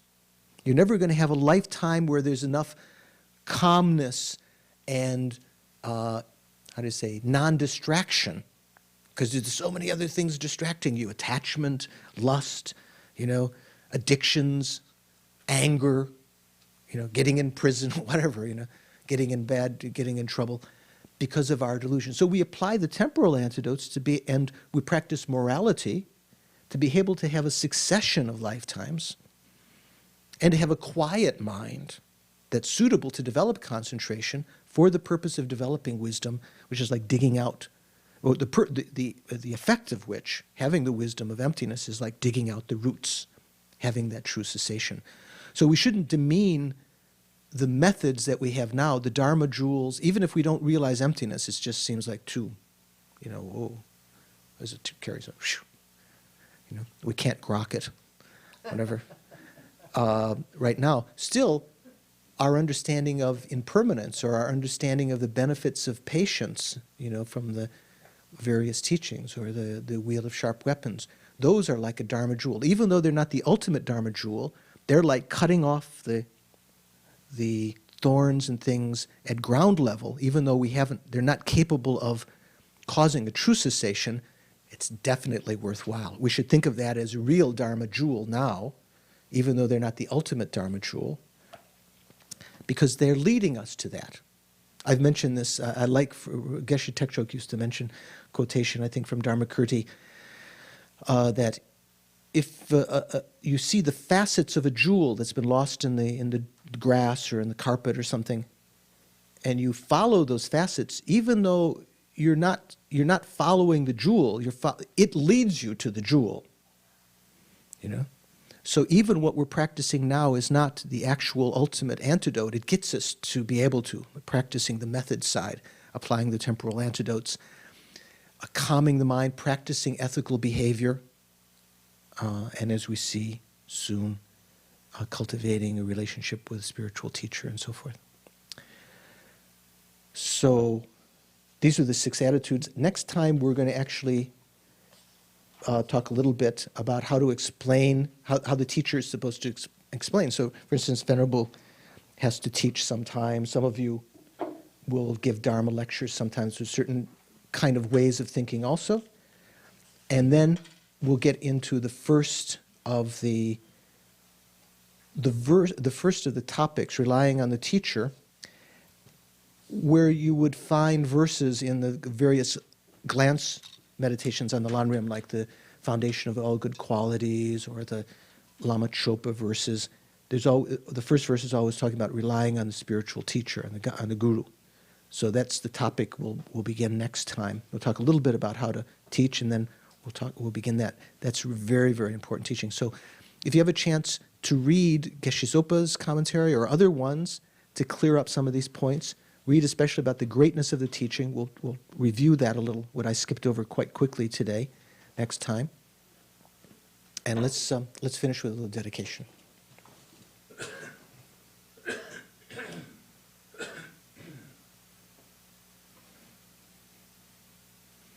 So in order to dedicate effectively, it's not necessary to say a lot of words. Words are like crutches, like a cane or a stick, a staff. When you're lame, they can help you, support you, help your meditation, remind you how to dedicate. So if we know the meaning of dedication, it's a mental activity aspiring that the virtues that we've created, and the different ways of dedicating, the virtues that we've created tonight, this life, all the virtues that have not yet ripened, all the virtues of sentient beings, dedicating, wishing very strongly, aspiring that they mature in such a way that their ultimate result is to bring about the happiness of all sentient beings, the enlightenment of all sentient beings.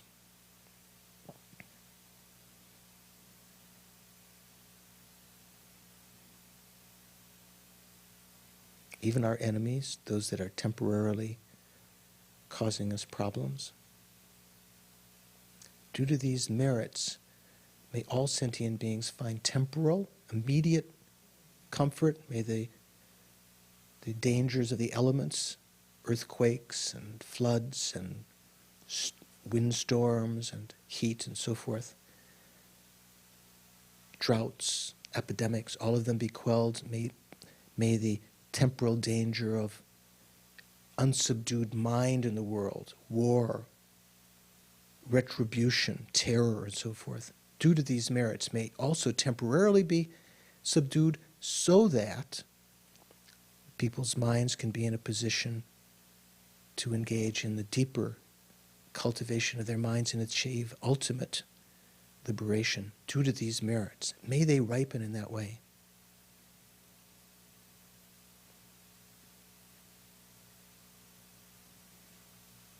And as always, try to seal the dedication.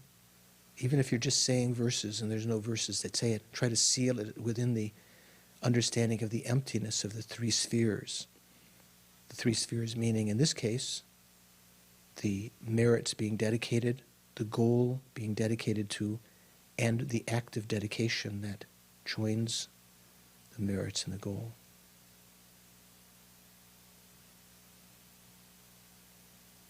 Although they're all empty of true existence, they can't be found when analyzed within their basis of designation as they appear, still they function karmically